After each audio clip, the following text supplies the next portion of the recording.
Sinong mga nanghula dyan na si Hamilton makaka-podium?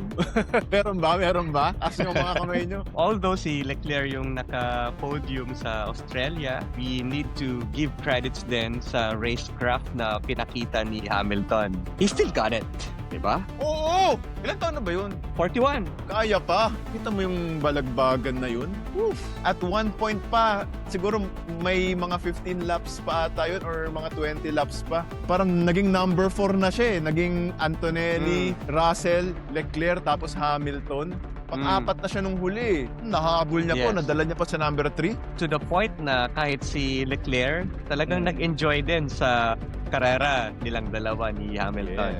It was a very good thing to watch kasi doon natin makikita yung maturity ng dalawang drivers na to. Although they are fighting for P3, talagang walang dirty tactics na ginawa yung dalawa na ipupush off track, yung mga ganong mga tactics, diba? Nag-give up na lang si Leclerc kasi pud-pud na rin yung tires niya during the last 8 laps na parang, okay, let Hamilton get his first podium for the Scuderia Ferrari.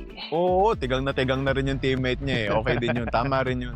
And hindi naging madali para kay Hamilton na maubusan si Leclerc. Na talagang pinakita rin ni Leclerc yung kanyang racecraft. To be fair with both of them, it was a very entertaining thing to watch sa China. Nung karera nila talagang ang ganda tignan, suabe pareho, high-level racing, high-level action yung pinakita nilang dalawa. Tama ka eh, hindi marumi, hindi nagtutulakan off the track. Very close yung mga margins, baka nga may inches lang yun eh. Tapos talagang hindi sila nagbubunggo. Woo! Oo. Sarap. I think we can consider China as one of the feel-good races sa taon na to. Antonelli, his first victory, and of course, yung first na podium ni Hamilton for Ferrari.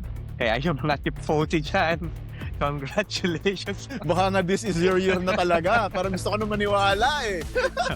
Pwede na kayong umasa? Asa na, sige na. Cross our fingers, tifosis. Hindi ka favorite din ni Hamilton yung China. Di ba last year, ang lakas niya rin sa China. Nanalo siya ng sprint. Tapos nung karera na disqualify lang. I think China yung isa rin sa mga malaking number of fans na meron si Hamilton. Parang China ata ang ano niya, ang Asian Silverstone. Correct. Kasi kahit sa grandstand, may sariling area siya eh, na puro Lewis fans. Di ba? Yeah. LH44, talagang Oo. nagwawagayway pa eh. Solid. Oh. Sa podium, di ba? Tatlong Mercedes drivers nga yung sinasabi ng mga tao. Oo. Naging viral yun eh. Tontuwa si Toto. Yung qualifying nga eh, parang nagkakamot si Toto sa uno. Parang, for a while, I thought we have 3 drivers. Oh, tapos kinorek pa siya eh, no? No, Hamilton is in red. Sabi niya, still our driver. Still our driver.